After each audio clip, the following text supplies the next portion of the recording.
It may be that you think of a cell phone like this. Telephone companies divide cities, towns, and countrysides into lots of separate areas in order to provide the best service. Each area is called a cell. That's why mobile or movable phones are called cell phones. They use signals from lots of different cells. What do you remember about the hives of honeybees? Their hives are made up of lots of different areas called cells too. Different activities occur in each cell. Another example that might help us understand cells would be a large multi-floor school building that has many classrooms. A teacher is in each classroom, similar to cells lined up one after another inside of beehives. The word cell describes one of many small parts that form a much larger area. One classroom is like one cell of many cells or rooms in a school. Like a honeybee cell is one of many cells in a hive. Because you're learning about the human body, you may have guessed that we're not going to be talking about cell phones or honeybees today. Instead, we will focus on the human body cells. These cells were a mystery to people for thousands of years. No one even knew they existed. The invention of microscopes changed all of that. Microscopes magnify cells, making them big enough for the human eyes to see.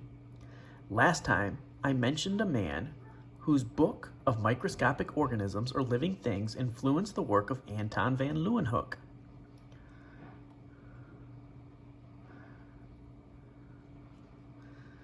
The man was an Englishman named Robert Hooke. In one of Hooke's first experiments with a microscope, he sliced open the stem of a cork plant and placed it under the lens. What he saw amazed him. The cork was made up of tiny walled spaces. These little boxes reminded him of the cells in a honeycomb. Hooke was the first to use the term cell to describe what he saw through a microscope. We still use the word cell today when referring to these tiny little boxes of which all living things, both plants and animals, are made. So you can see those tiny little boxes.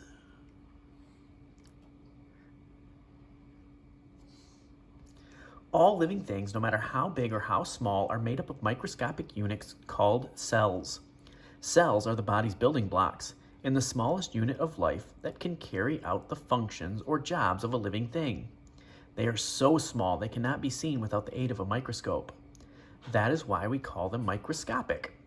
The bacteria that Anton van Leeuwenhoek discovered are one-celled organisms, but most living things on Earth have more than one cell. In fact, some have billions of cells. You are one of those creatures.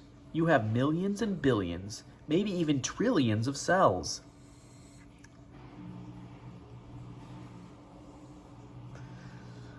You began life as a single cell formed by joining of two cells, one cell from your mother and one cell from your father. Your parents' two cells merged and became one joint cell. Then that one cell divided into two cells that divided into two more. The cells divided again and again until pretty soon there were billions of cells. Your whole body is made up of these tiny building blocks.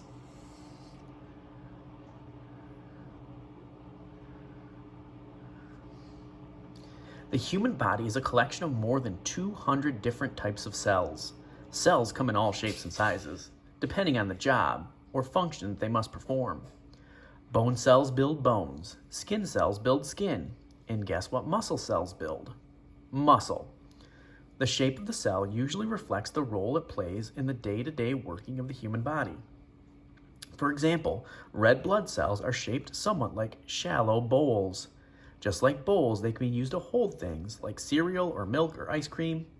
The bowl-shaped red blood cell hold and carry nutrients throughout your body. We've got red blood cells, there's muscle cells, and then a bone cell right there. Nerve cells have really long tails to send and receive messages quickly. See all the branches of this nerve cell? So you can see the branches coming off. More back here. Cells are like tiny chemical factories. Because they are living organisms, they need nutrients and air to stay alive. Your heart pumps blood to the cells throughout your body, carrying food and oxygen to each cell. Your cells use these nutrients to form muscles, nerves, skin, and bone, and to help protect your body from disease. Living things do not last forever. Body cells have very limited lives. Some cells get damaged when you get hurt. Other cells wear out over time. As cells die, the dead cells are replaced with new cells on a daily basis. Isn't that amazing?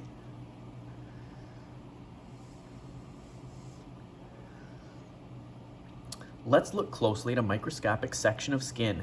Skin cells are packed tightly together to form a protective boundary between you and your environment. Do you see the layers of cells stacked one on top of another? The old dead cells flake off and form a protective layer for the new cells that are constantly growing beneath. They grow, split, make new cells, and die. Some cells live for only a few days. Others live for years. Cells work together. They are organized into groups of cells that perform the same function. These groups of cells are called tissue. Tissue is a collection of the same kinds of cells working together to do the same job. There are 4 main types of tissue, and each type serves a different function. The 4 types of tissue are connective, muscle, nervous, and epithelial.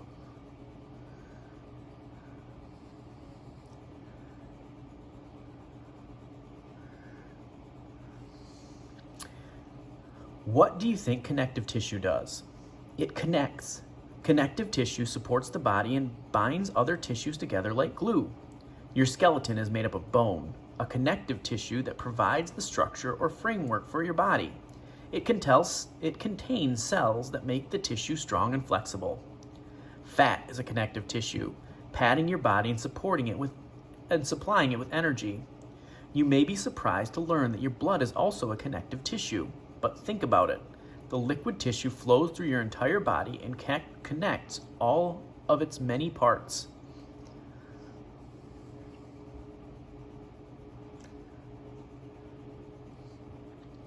Muscle tissue helps your body move. It's the softest and most abundant tissue in your body. There are different kinds of muscle tissue. Your stomach walls are lined with smooth muscle tissue that helps digest your food. You would not be alive without cardiac muscle tissue. What does cardiac muscle do? It's found in your heart, and its job is to pump blood. Skeletal muscle tissue moves your bones. The long, thin strands of muscle tissue stretch and shrink in response to messages from your brain. As they shorten, they move the parts of your body. So connective tissue connects, and muscle tissue moves your body. The third type of tissue is nervous tissue. Maybe you can't figure out what it does based on its name. What does it do? Nervous tissue runs through your body and connects to your brain. Nervous tissue serves as the messenger between your brain and your body. Nerve cells within nervous tissue sense a stimulus and carry electrical signals to and from the brain. Nervous tissue acts as the body's most important communication system. One example of how the nervous tissue works would be when you touch something that is so hot you would burn yourself. Your nervous tissue receives the stimulus of extreme heat. The message is sent to your brain, and your brain sends the message back to the nervous tissue to tell your muscle tissue to jerk your hand away from the hot stimulus. This happens almost automatically without you having to think about it.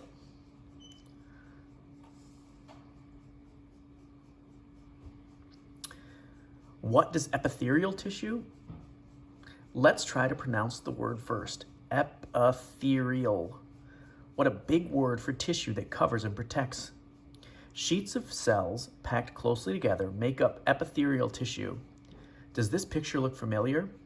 Remember those skin cells that form the outer layer of your skin? You're looking at the epithelial tissue that prevents bacteria from entering your body. This thin, tough covering protects your body and its organs. Epithelial tissue is also found inside of your body. It forms barriers to protect the inside of your mouth, nose, throat, and stomach. So again, epithelial tissue, you can see that layer. When there's tissue damage, cells come in there, and then here's germs trying to get through. Everything you do, from breathing to eating to running, requires lots of working cells. They are truly the building blocks of your body. Cells are organized into tissue, grouped by similar jobs that they do. Tissue are organized into groups that work together to do similar jobs as well. You will learn all about these groups of tissue the next time we're together. So cells go together to make tissue, and tissue goes together to make what we're going to learn about tomorrow.